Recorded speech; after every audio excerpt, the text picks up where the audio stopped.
नमो सिद्धाणं नमो आयर्याणं नमो वज्रायणं नमो लोये सवसाहु। तीन भुवन में सार वीतराग विज्ञानता शिव स्वरूप शिवकार नमः त्रियोग समारिके।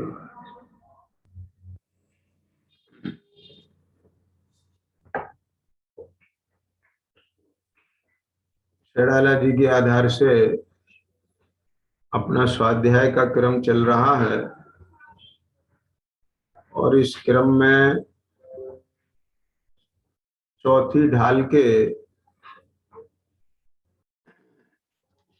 चौथे पांचवें छंद की चर्चा अपन कर रहे हैं। चर्चा की थी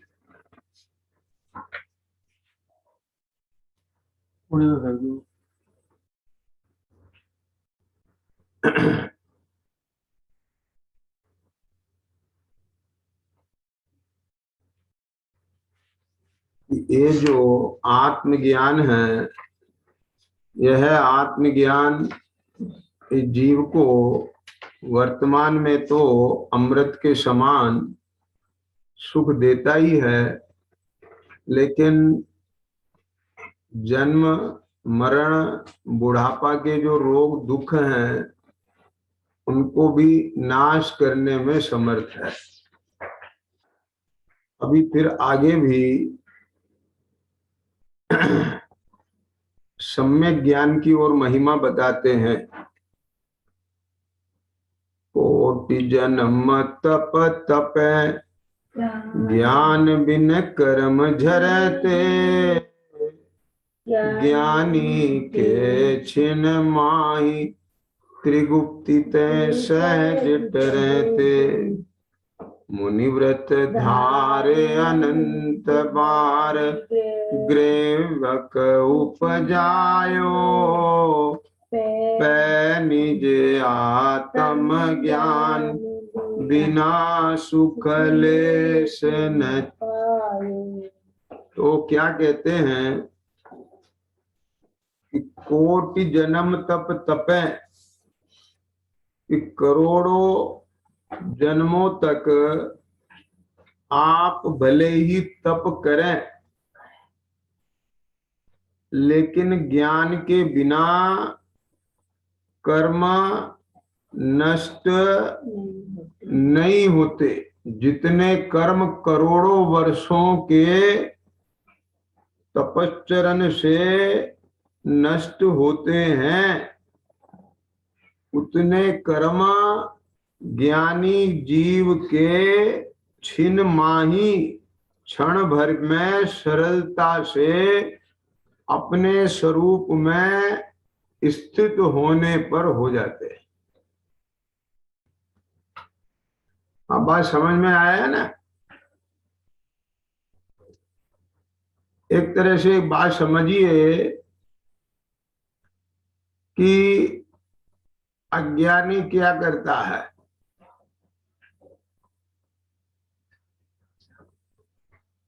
अज्ञानी जीव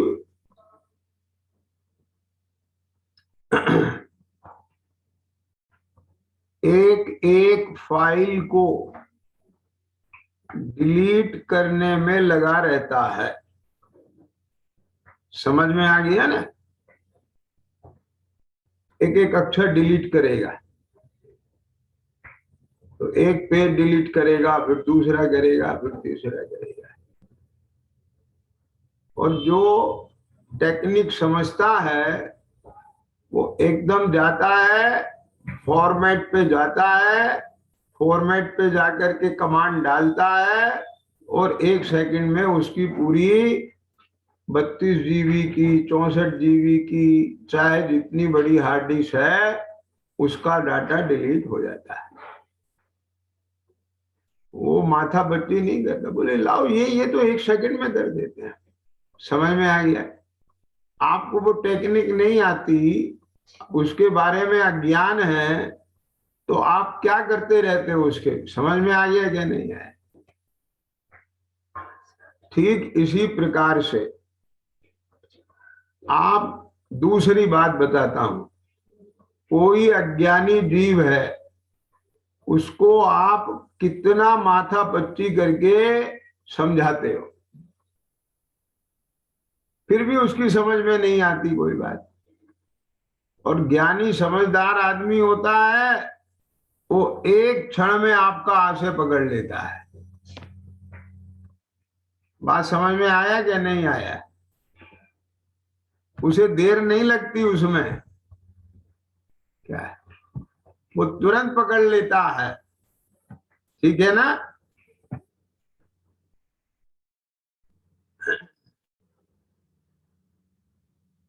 देखो,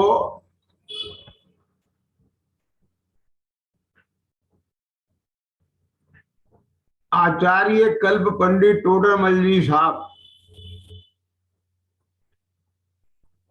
इनका इतना बड़ा उपकार रहा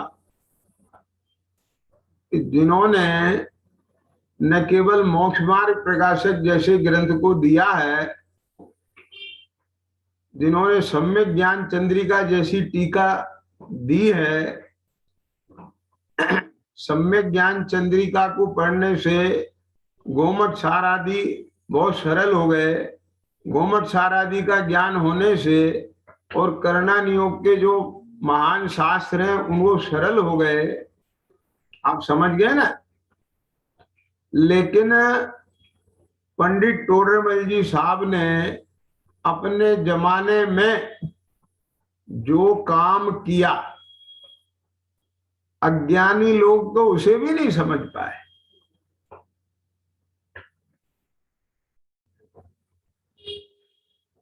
ये कितना दुख की बात है, कितना दुखद है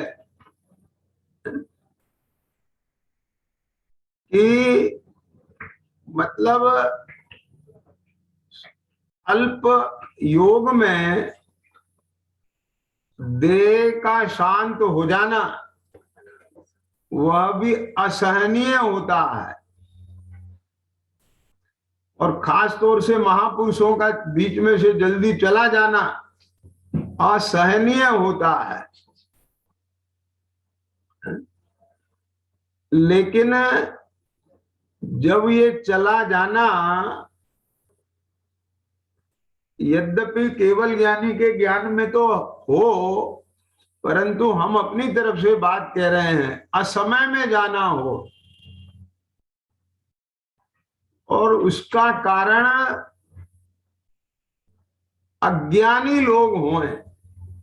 अब बात समझना मेरी जो मैं कह रहा हूं, तो ये कितने बड़े दुख का विषय है। मैं तो, मुझे अभी अभी ये भाव आया है बोलते हुए कि पंडित टोडरमल जी साहब के प्रति हमारी सच्ची श्रद्धांजलि और कृतज्ञता इस बात पर है कि जिस अज्ञान ने उनके प्राणों का हरण कराया है, हम जी जान लगाएं सम्यक ज्ञान की प्रभावना से उस अज्ञान को जड़ मूल से नष्ट कर दें। बस मैं तो ये समझता हूं, यही पंडित जी के प्रति मेरी समझ से हमारी सच्ची श्रद्धांजलि होगी। ख्याल में आ गया क्या नहीं? स्वयं अपना ही अज्ञान नहीं, अपने आसपास का भी अज्ञान। देहली पर दीपक क्यों जलाया जाता था पहले, आपको बताया राजीव? देहली पर दीपक इसलिए जलाया जाता था, वो दीपक घर के अंदर को भी प्रकाशित करेगा और घर के बाहर की सड़क को भी प्रकाशित करेगा। अकेला मुझे मेरा घर ही प्रकाशित नहीं करना है तो मैं दीपक अपने घर में ही जला लूं, लेकिन मुझे घर के बाहर का भी रास्ता प्रकाशित करना है, क्योंकि आना जाना मुझे बाहर से ही है। बात समझ गए कि नहीं समझ में है? मुझे केवल मुझे अपने मन मंदिर का अधिकारी दूर नहीं करना है। मैं जिस घर में रहता हूं, जिस परिवार में रहता हूं, जिस समाज में रहता हूं, अब बढ़ाते चले जाओ, मुझे वहां का भी अज्ञान अंधकार दूर करना है, क्योंकि मैं वहां रहता हूं। करता करना है, ये कोई कर्तव्य की भाषा में बात नहीं है, भावना के भाव में। आगे समझ में नहीं है। कर तो कोई किसी का नहीं सह सकता है। स्वयं आदिनाथ स्वामी अपने मारीच को ही नहीं कर पाए। मारीच स्वयं अपने दादाजी से प्रेरित होकर के स्वयं नहीं कर पाया। क्या कहा? पंडित गोपाल दास जी बरैया कितने सरल स्वभावी महाविद्वान पंडित, आप समझ रहे हैं ना। वे अपनी पत्नी को ही नहीं सुधार पाए, उनके सानिध्य में रह करके ही उनकी पत्नी नहीं सुधर पाई, तो कौन किसे सुधार सकता है? कौन किसका ज्ञान मेट सकता है? परंतु एक ये बुद्धि पूर्वक आने वाला एक प्रकार से भाव समझ लो अपनी भूमिका का, कि इसमें हमको भाव पूर्वक प्रयास करने का तो भाव आएगा ना। जब प्रयत्न पूर्वक व्यापार करने का भाव आता है, प्रयत्न पूर्वक कहीं जाने आने का भाव आता है, तो प्रयत्न पूर्वक ये भाव नहीं आना चाहिए। क्या समझ में आया? क्यों सैलू? एक कौवे को भी कहीं से खुरचन मिल जाती है तो वो भी कांव कांव करके अपने सारे कौवों को बुला के खाता है, अकेला नहीं खाता। कौवे में भले कितने दुर्गुण हो, लेकिन ये बहुत बड़ा गुण है उसका। और हमें तो गुण ग्रहण का भाव रखना है कि नहीं रखना है। जिससे जो गुण मिले उसे ग्रहण करना है, क्योंकि अपने आत्मा के अनंत गुण प्राप्त करना है और अवगुणों को मेटना है। ख्याल में आ गया ना? तो अब ध्यान से सुनना बात। तो ये जो पंडित टोडरमल जी के साथ में जो घटना घटी और आज उनका वियोग हमारे से हुआ, मैंने आज को होते या रह जाता उनका जीवन, आज तो नहीं होते, तब भी अगर उनका जीवन का अंत नहीं होता तो वे आज भी हमारे बीच तो नहीं होते, लेकिन और अधिक समय उनका जो है जिनवाणी की सेवा में, ज्ञान की आराधना में लगता, तो ये मोक्ष मार्ग प्रकाशक जैसा महान ग्रंथ पूरा हो जाता और न मालूम क्या क्या रचनाएं हो सकती थी। लेकिन दुर्भाग्य से ऐसा नहीं हो पाया। पर हमारा इतना सौभाग्य रहा कि जितना भी समय मिल गया उनको अपने जीवन में, उनने भी अपनी ज्ञान की आराधना उसमें की और अन्य जीवों के लिए भी उस समय में इतना बड़ा जागरूकता का काम किया जहां चारों तरफ, आप समझ गए ना, मिथ्यात्व का बोलबाला होवे, अज्ञान का बोलबाला होवे, उसके बीच में रह करके भी सम्यक ज्ञान का अलग जगाया। देखो जिस प्रकार से करोड़ों मूर्खों को सुधारने में जितना समय नष्ट होता है,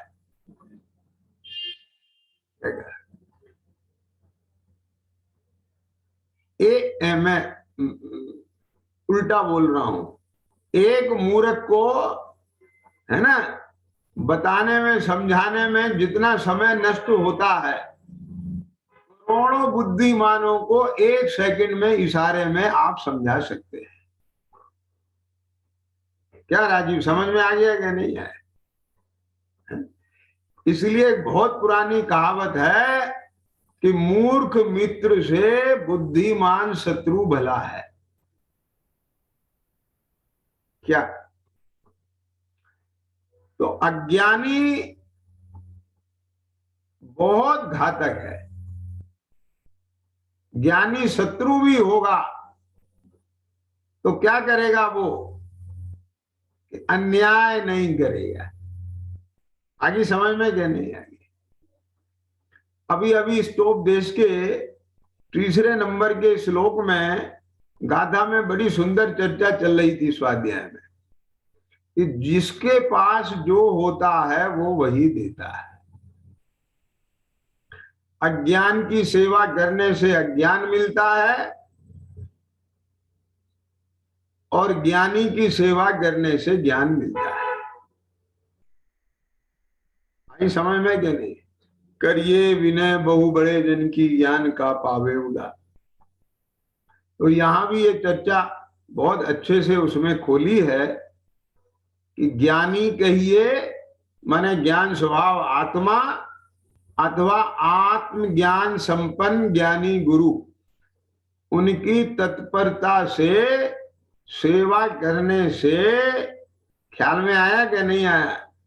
आपको ज्ञान की प्राप्ति होगी, क्योंकि जिसके पास जो होता है वो मिलता है। अज्ञानी कहिए अज्ञान रूपी ये शरीर आदि जड़ पदार्थ, अथवा मोही मिथ्या दृष्टि गुरु, उनकी सेवा करने से अज्ञान की ही प्राप्ति होगी। ये बुद्धि भी जड़ हो जाती है। समझ में आया कि नहीं? जड़मती। क्या कहा? अज्ञान से जिनकी बुद्धि विमोहित हो गई है, ऐसे जड़ बुद्धि जीव। समझ में आ गया या नहीं? देखो, ये बहुत सुंदर लाइनें हैं कि कोटि जन्म तप तपे, ज्ञान बिन कर्म झरते, ज्ञानी के छिन्माय त्रिगुप्ति ते सहज टरते। त्रिगुप्ति ते, ना अपने स्वरूप की गुप्ति हुई, तो मन वचन काय से गुप्ति अपने आप हो गई। क्या कहा? कहां गुप्ति हुई? अगुप्त भाव में गुप्ति हुई। प्रगट प्रकाशमान नित्य उद्योत रूप जो तेरा ज्ञान स्वभाव है, वो छिपा हुआ नहीं है। क्या बोला? जैसे कोई व्यक्ति ये कहे कि मुझे गोमटेश्वर भगवान की मूर्ति नहीं दिखती, कितना हास्यास्पद होगा। बोलो बोलो, इतनी विशाल प्रतिमा तुझे नहीं दिखती? कैसे होने लगा? कोई कहे मुझे मैं नहीं दिखता, ये कितना हास्यास्पद होगा। अनुभव प्रकाश जी में पंडित दीपचंद जी ने उदाहरण दिया है ऐसे। क्या है? वो अपने घर पे आके खटखट खटखट दरवाजा खटखटाता है ना?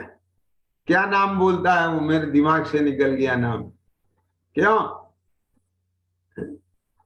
वो क्या जो भी कि है ना?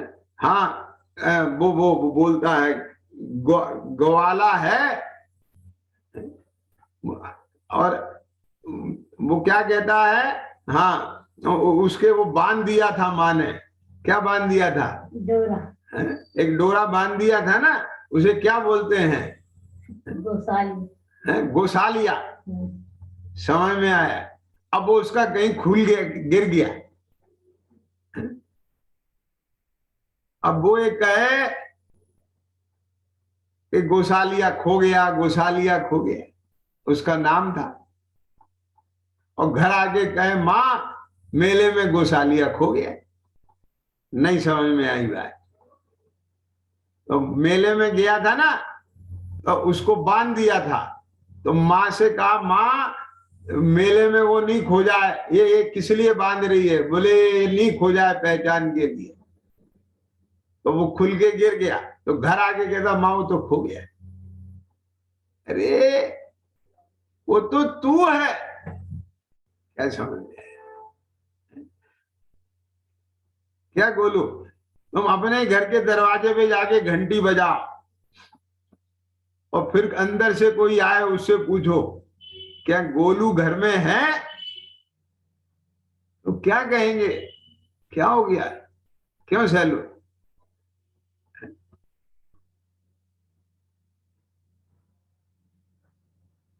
समझ गए क्या नहीं? चिराग से कहो, चिराग क्या सैलू घर में है? बोले पापा जी आपको क्या हो गया? कोई कहता है ये बात? क्यों भाई साहब, आपने चिद्रूप को कहीं देखा? चिद्रूप ये पूछता फिरे सबसे, ये क्या कह रहे हो, तू स्वयं चिद्रूप है। आगे समझ में क्या नहीं आगे? लेकिन इस जगत में जितने भी अज्ञानी जीव हैं, अज्ञानी जीव का क्या मतलब है? अज्ञानी जीव का मतलब है कि जिनके ज्ञान में मैं ज्ञान स्वरूप आत्मा ही हूं ये नहीं है। जितने भी कर्मोपाधि जनित भाव हैं वो मैं हूं, ये तो है। कहाँ है? ये ज्ञान में। बात समझ गए ना? और ज्ञान में क्यों है? क्योंकि सभी ज्ञान स्वरूप आत्मा है। एक भी आत्मा ऐसा नहीं जिसके पास ज्ञान ना हो। ज्ञान बिना कोई आत्मा नहीं। लेकिन धन्य है वे आत्मा जिनके ज्ञान में ये है कि मैं कर्मोपाधि नहीं, देह नहीं, मनुष्य नहीं, नारक नहीं, पुरुष नहीं, स्त्री नहीं, मुनि नहीं, गृहस्थ नहीं, व्रती नहीं, अव्रती नहीं। समझ में आ गया क्या नहीं आया? मैं तो ये ज्ञान स्वभावी आत्मा हूं। ये जिसके ज्ञान में है वे ज्ञानी धन्य है। आगे ख्याल में क्या नहीं आगे? ये जो स्टोव देश की जो मैंने अभी चर्चा की तो उसमें क्या बात आई कि भाई आत्मज्ञानी पुरुष ही तुझे आत्मज्ञान में निमित्त बनेगा। क्योंकि जिसके ज्ञान में स्वयं जिसकी नजरों में चांद होगा वो ही तुझे चांद दिखाने में समर्थ होगा। ख्याल में आ गया क्या नहीं आया? तो करोड़ों वर्षों तक ज्ञान रहित अज्ञानी तप तपे तो जितने कर्मों की निर्जरा वो करता है, एक सम्यक ज्ञानी क्षण मात्र में उतनी कर्मों की निर्जरा कर देता है। ये बात हजम होने में बहुत मुश्किल लगती है। आज समझ में क्या नहीं आया क्या कह रहा हूं मैं? लेकिन ये जो मैंने उदाहरण दिए हैं आपको, क्या इन उदाहरणों से आप नहीं समझ पाते हैं? बोलो। यानी जिनका ज्ञान इतना विकसित होता है, लोक दृष्टांत कह रहा हूं, वो एक झलक में आपका पूरा जीवन पढ़ लेते हैं। क्यों राजीव, ऐसे लोग हैं क्या नहीं?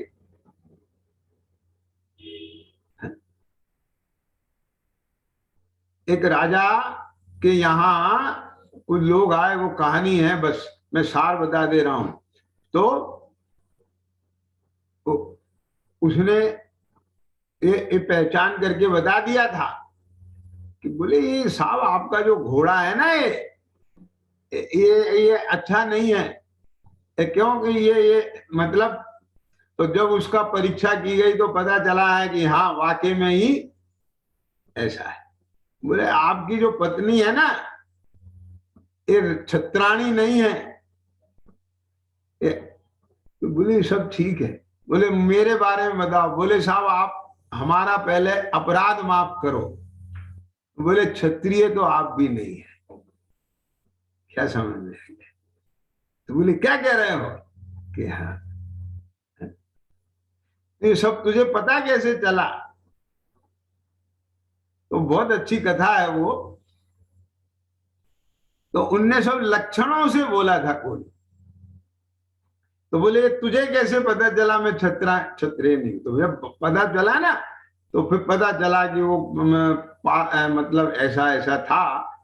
तो बोले आपने इतना बड़ा काम होने पर प्रसन्न होकर के हमें क्या दिया? एक क्षत्रिय राजा की उदारता ये होती है कि इतने में प्रसन्न होकर के तो आधा राज दे देता है वो।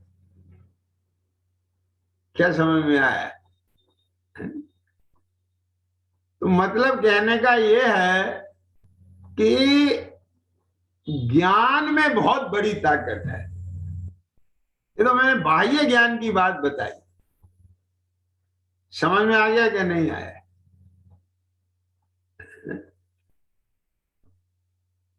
आत्मिक ज्ञान, अब कर्मों की निर्जरा करनी है ना आपको, अब थोड़ा उल्टा चलना पड़ेगा समझ के। कौन से कर्मों की निर्जरा करनी है? इसमें आया ना, कोटि जन्म तप तपे ज्ञान बिन कर्म जरे ते। जितने कर्म ज्ञान के बिना करोड़ों वर्षों तक तपश्चरण करने से नष्ट होते हैं, ज्ञानी के छिन्माय त्रिगुप्ति ते सहज टरे। वो ताकत लगा लगा के कर्मों को झाड़ता है और सम्यक ज्ञानी के सहज झड़ जाते हैं। बात को समझना जरा, ये बहुत अच्छा प्रकरण है। लाइन का अर्थ तो सीधा सीधा है, सबको ज्ञान में है, लेकिन इसका रहस्य आप जब समझेंगे तो आपको और इसमें विशेष आनंद आएगा। अज्ञानी कर्मों को क्या झाड़ना कहता है, सुनना ज्ञान। कर्म का मतलब क्या है? पाप कर्म और पुण्य कर्म। कर्म का मतलब क्या है? ज्ञान वर्णादि कर्म। आगे समझ में क्या नहीं आया? अब उसने शास्त्रों से पढ़ा, ज्ञानावर्णी कर्म के बंध कैसे कैसे होते हैं, दर्शनावर्णी कर्म के बंध कैसे कैसे होते हैं। ठीक, अरे इनकी बात छोड़ दो, अभी अभी तो दुनिया के अज्ञानियों की बात की जाएगी यहाँ। राजीव समझ में आया ना? अज्ञानता पूर्वक करोड़ों वर्षों तक किया जाने वाला तपस्चरण, कि जो मिथ्या दृष्टि जीव पंचांगनी तप तप रहे हैं। समझ में आया कि शरीर को ऐसे लटका रहे हैं, पेड़ पे लटक रहे हैं, एक टांग पर खड़े हैं, बहुत बहुत हैं। समझ गए कि नहीं समझ गए? अभी तो उन तपों की बात की जा रही है। वे तो अपूर्वक बैठे हैं। कहाँ बैठे हैं वो? वे तो शरीर में बैठे हैं पूरे के पूरे, देह में एकाकार हैं। क्या समझ में आया? एकत्व बुद्धि बड़ी है उनकी, पूरी कर्ता बुद्धि बड़ी है। तो वो कितना क्या छोड़ पाएंगे वो? बात को समझ रहे हो ना? कितना छोड़ पाएंगे, सोचो आप।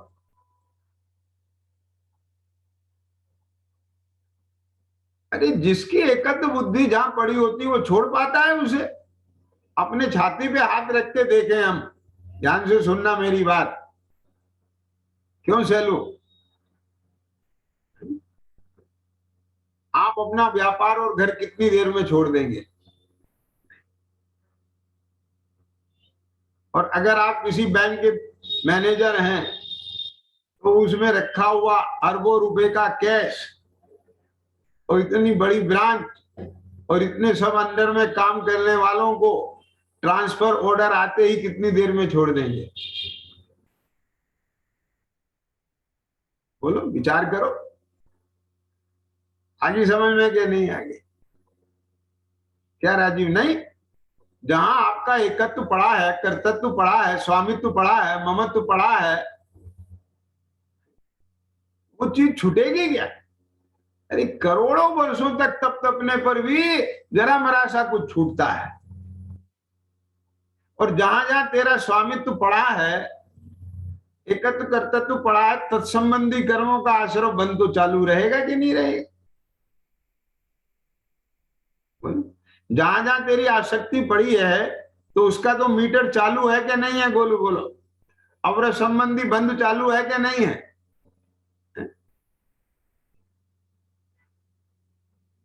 मैं तुमसे एक बात पूछता हूं, ध्यान से सुनना।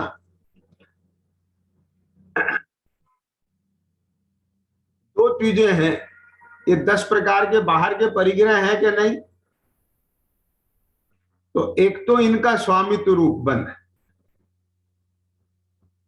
एकत्व बनेगा, तो उसमें तो दर्शन मोह होगा कि नहीं होगा? उस संबंधी बंध होगा कि नहीं होगा? और जहां दर्शन मोह मिथ्या तो होगा, तो वहां अनंतानुबंधी भी होगा कि नहीं होगा? तो बेशक कर्मों का आश्रव बंध चलेगा कि नहीं चलेगा?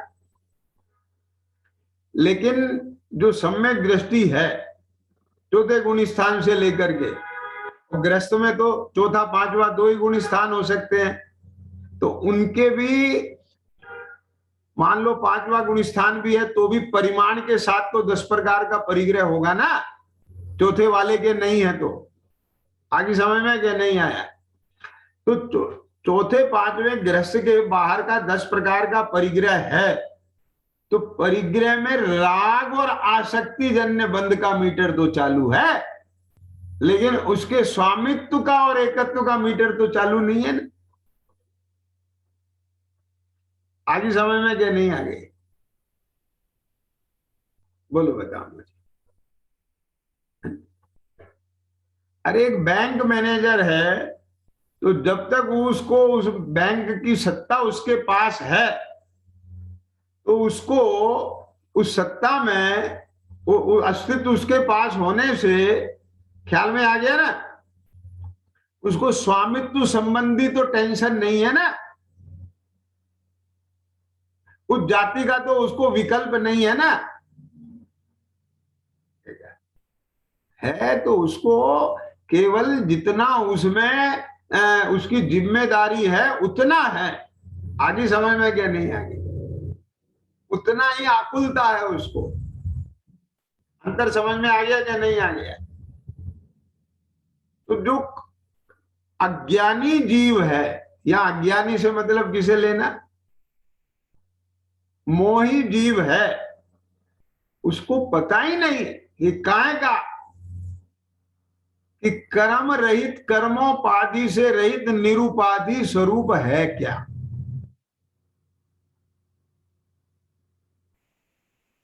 समझ में आई कि नहीं?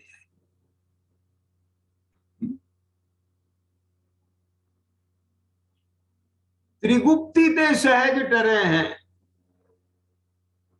त्रिगुप्ती मन वचन काय की गुप्ती। मुनीश्वरों के तो ये मुख्यता से होती है, कहें तो यही मुनि धर्म है, शुद्धोपयोग। क्या आप समझ गए ना? लेकिन गृहस्थ में भी जितने अंश में, और जब किसी ज्ञानी को होवे तो उतने क्षण में कितनी सरलता और सहजता आ जाती है कि एक परमाणु मात्र भी वहां न तो अपने रूप भास रहा है, मेरा है, ये मान्यता तो उसकी सम्यक के काल में ही छूट गई। बात को सुनना, अरे सम्यक से पहले ही जब वो तत्व का निर्धारण करने में लग रहा है, सविकल्प ज्ञान में, तो उसने वही आगम से और युक्ति से नक्की कर लिया, अनुमान में आ गया उसके। क्या कह रहा हूं मैं? बात पकड़ में आ रही है कि नहीं आ रही है? कि एक परमाणु मात्र भी मेरा नहीं है, लेकिन अनुभूति के काल में, स्वानुभव के काल में, तो वहां यथार्थ प्रतीति जब बनी है, तो वहां तो एक ज्ञान स्वरूप चैतन्य भाव के ये जो अनुभूति बस रह गई, बस मात्र ज्ञान। अब उसे कैसे कहें? तो वहां कुछ है ही नहीं, देह भी नहीं है, विकल्प भी नहीं है। क्या कहा?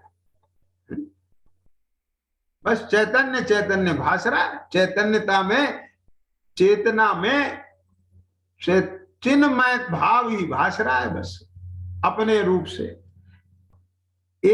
मैं मुझे ये भास रहा है, ये विकल्प भी जहां नहीं है तो वहां केवल क्या है फिर बोलो? ये मिश्री की मिठास है, ये भी जहां नहीं लग रहा है तो वहां तो केवल मिठास है। कुछ बात समझ में आई कि नहीं आई? और आप प्रैक्टिकल देखो, आत्मा की अनुभूति तो बाद में, पहले आप मिश्री को चूस के देखो। जब उसको पपोलते पपोलते कुछ नहीं विकल्प रहे, बस केवल मिठास में उपयोग हो जाए, तो वहां देखना आपको ये विकल्प भी रहता है कि ये मिश्री की मिठास है। मिश्री की मिठास है कि केवल मिठास है? और मिठास शब्द भी है कि केवल मिठास का वेदन है? ये तो मिठास कहने की बात है, वो तो जैसा है वैसा है, पर वो जिसका संवेदन है उसका नाम मिठास है। यहां ऐसे ही अपने चैतन्यता में जो संचेतन है, स्व संवेदन है, उसका नाम चैतन्य है। आई समझ में क्या नहीं है? ये वाचक है, वो वस्तु है, वो उसका स्वभाव है। क्या कहा? तो जब यहां अपना उपयोग पूरी तरह से सन्मुख होकर के जितने क्षण के लिए भी उसमें एकाग्र हुआ, तो वह मन वचन काय की चेष्टा क्या रहेगी? अब सुनना मेरी बात ध्यान से जरा। मन वचन काय की चेष्टा रोकने से कर्म झरते हैं कि जहां मन वचन काय नहीं है, ऐसे ज्ञान स्वरूप में संवेदन रूप, अनुभवन रूप जो परिणति की अभेदता है, वहां आने पर मन वचन काय रुक जाते हैं, वहां कर्म धरते हैं। अंतर दोनों में समझ में आया कि नहीं आया? क्या गोलू, समझ में आई कि नहीं आई बात? तो अज्ञानी तो पूरी ताकत लगाता है, बहुत कंसंट्रेट होता है। ये क्या कंसंट्रेट होता है? मुझे हिलना नहीं है, मुझे बोलना नहीं है, मुझे मन में विकल्प नहीं लाना है। अब आप इसकी कितनी हजारों बरस तक प्रैक्टिस करोगे जब सफलता मिलेगी। मैं अभी देख रहा हूं, आप देखो मैं क्या देख रहा हूं। मैं तो आपको बताना चाह रहा हूं, मैं खुद से बताता तो भी आपको बताना था। क्यों बोलो राजीव? अभी तुम सुनने में आप एकाग्र हो के नहीं हो? अच्छा, तुम्हें घर दिखाई दे रहा है? अभी परिवार दिख रहा है? नहीं दिख रहा है। ये सब है कि नहीं है? दिख रहे हैं? नहीं दिख रहे। ठीक, चलो अब मेरी बात सुनो। अब अगले 5 मिनट पूरी ताकत लगाना कि मुझे घर नहीं देखना, मुझे बच्चों को नहीं देखना। क्या क्या करो प्रैक्टिस। क्या समझ में आ गया? आगे समझ में क्या नहीं आया?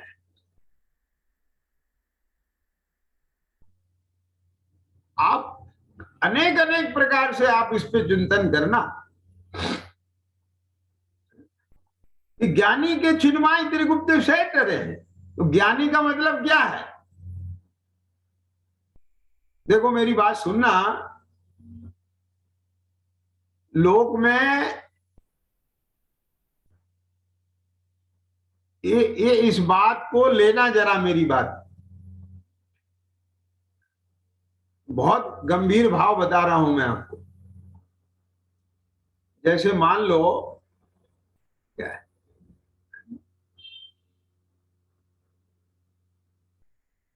आप मेट्रो सिटी में रहते हो,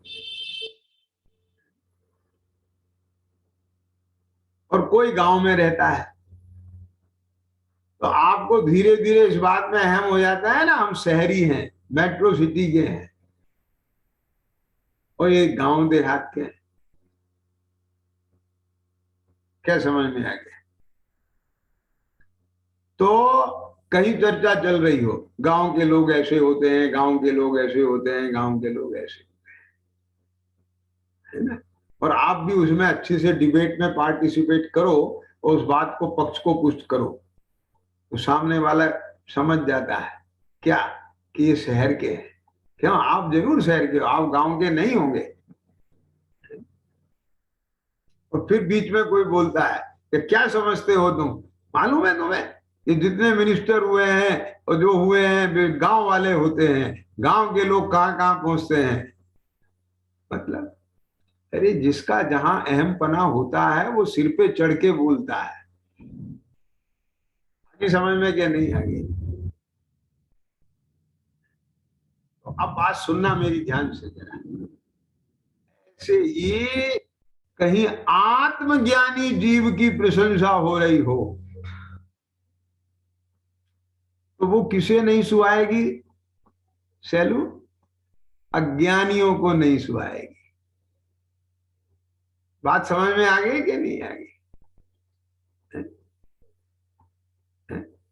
क्यों नहीं सुहाएगी? कि उनका ज्ञान सिर पे चढ़ के बोलता है। बात पकड़ में आई कि नहीं आई मेरी बात? है? उनको लगता है यहां हमारी बात तो हो ही नहीं रही। है? क्या समझ में आया? बहुत पुरानी बात है ना।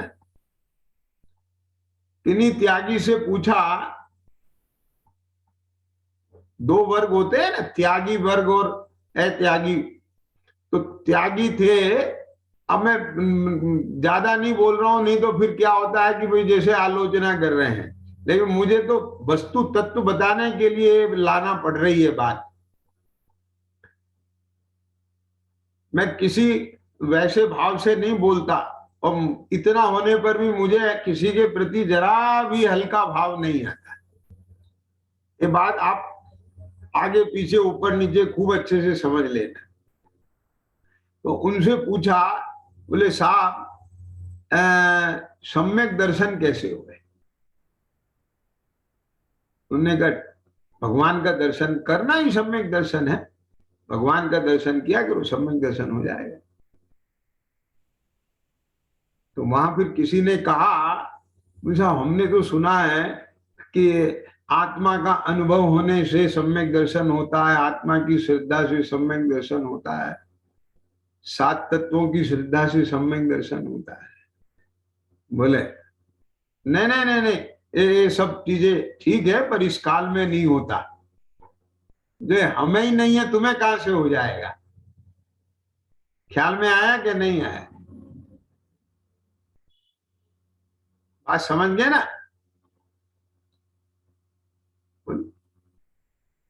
तो अब मेरी बात सुनना जरा ध्यान से, मैं क्या कहना चाहता हूं। यदि किसी ने हीरा नहीं देखा, हीरा नहीं मिला, हीरा नहीं है, तो हीरा होता ही नहीं, ये बात कैसे कहेंगे?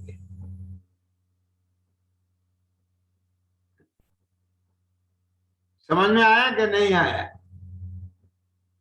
कोई बात हो गई ना, जो जिसके पास नहीं होता वो कहां से देगा? क्या क्या?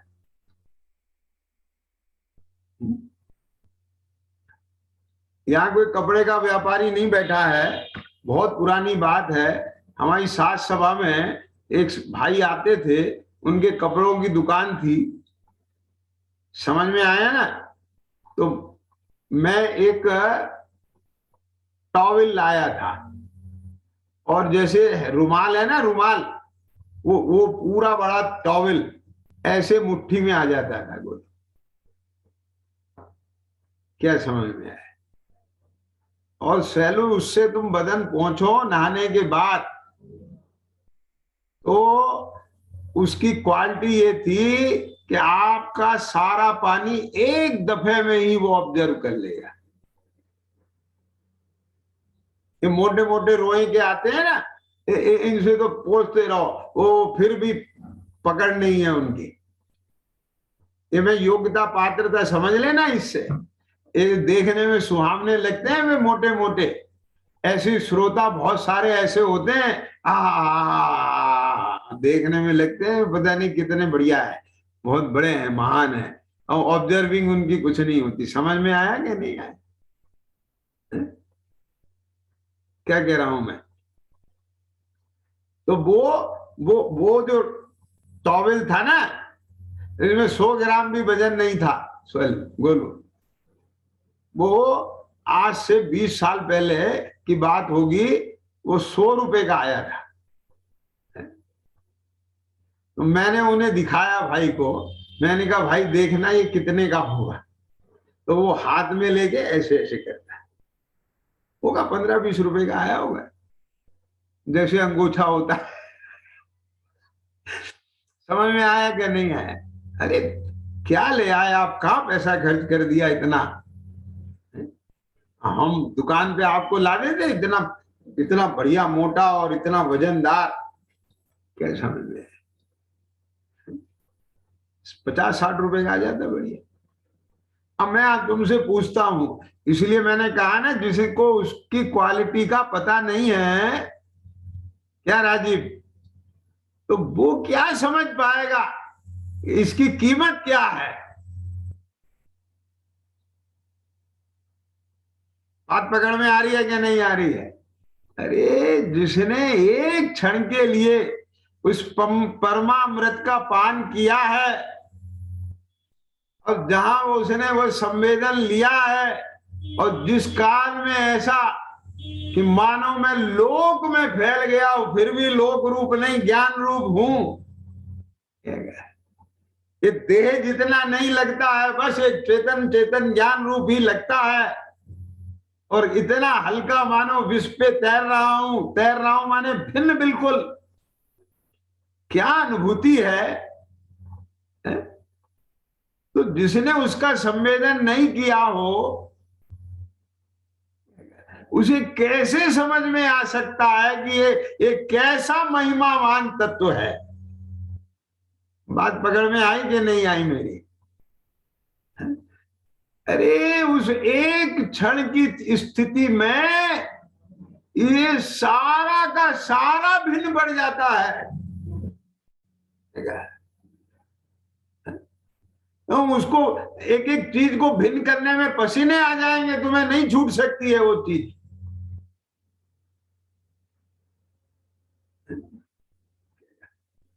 तो उसको आप खोल लो पूरी टीका, जो ये सारे के सारे समय सारथी के बाद में जो भंग की चर्चा की है ना पूरी के पूरी, वो एक एक खोल करके की है। ऐसे खोलना नहीं है, वहां तो कुछ भी नहीं है। ना मैं ये हूं, ना मैं करता हूं, ना मैं कार्यता हूं, ना मैं अनुमंता हूं, ना ये इसके फल को भोगता हूं, ना मैं उसके फल को भोग, वहां कुछ है ही नहीं ना। क्या समझ में आ गया? बोलो, मेरी बात को समझने की कोशिश करना जरा, अन्यथा नहीं लेना। अरे जब तक तेरे को पहले सविकल्प ज्ञान से मतलब, या अभी जब तक तुझे स्वानुभव नहीं हुआ है, उससे पहले आगम ज्ञान से, युक्ति से विचार करने पर, जैसे मैं बोलता हूं ना भगवान ऐसा कहते हैं, मुझे अभी ऐसा भाषित होता है, तो भगवान कहते हैं ऐसा, ये पक्का, ये आगम ज्ञान हो गया। फिर उसके बाद में वो युक्ति से विचार करता है, तो उसमें करते करते उसे ऐसा लगने लगता है, फिर उसके अनुमान में पूरा वस्तु आ जाती है, उसको वहां पर लग जाता है पूरा, हाँ ऐसा है। आई बात समझ में कि नहीं आया? पूरा जज जाता है। और फिर जब यहाँ होते होते और जिस समय उधर दर्शन मोह का उपशम हुआ, उधर से कहो, और इधर से अपने स्वरूप में एकाग्रता हुई, इधर से कहो, और उस समय बिल्कुल इसको यथार्थ रूप में अनुभूति में वो चीज आ जाती है। क्या समझ में आ गई? तो मैं क्या कह रहा था कि ये यहां नहीं, उससे पहले ही, उससे पहले ही, उससे पहले ही उसको ये चीज जजने लग गई, भाषने लग गई। क्या कह रहा? एक परमाणु मात्र भी मेरा नहीं, कुछ भी नहीं, मैं तो मैं ही हूं।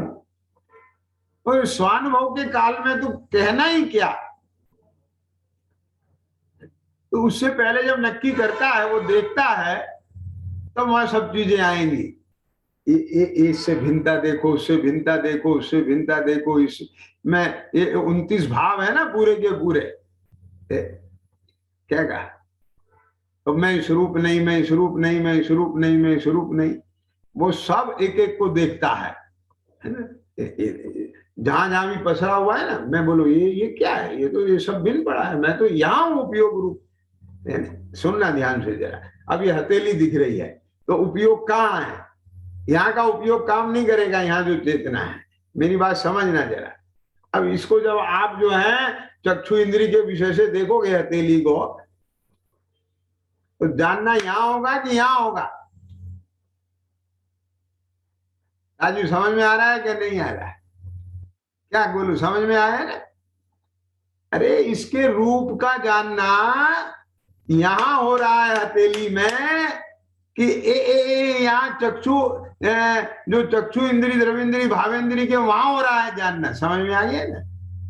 तो उपयोग एक समय में एक को विषय बनाएगा ना, तो इसके रूप को विषय बना रहा है यहां से।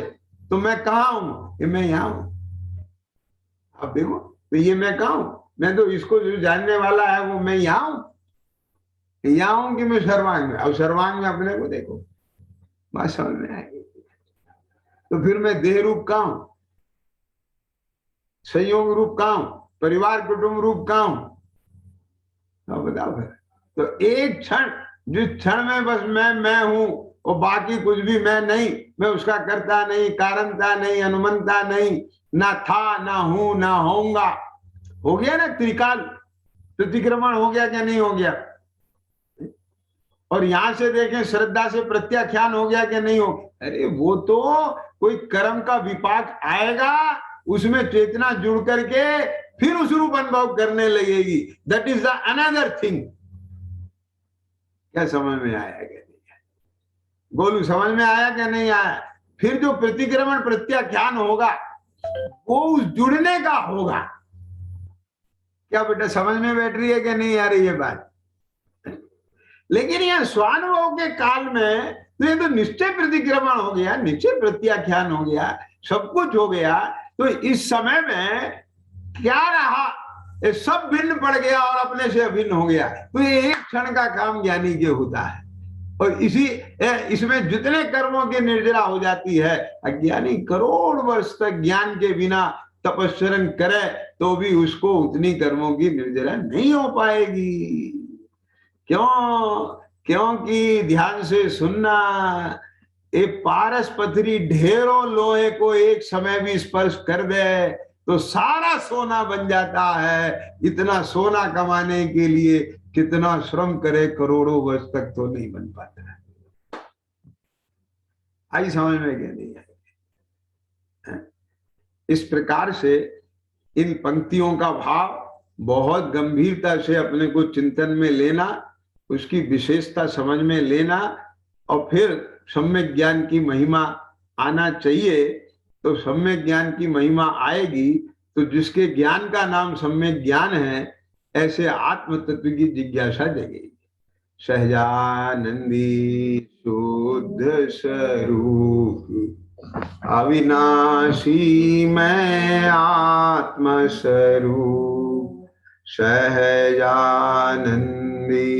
शुद्ध स्वरूपी अविनाशी मैं आत्मस्वरूप सहजानंदी शुद्ध स्वरूपी। अविनाशी मैं आत्मस्वरूप निज निज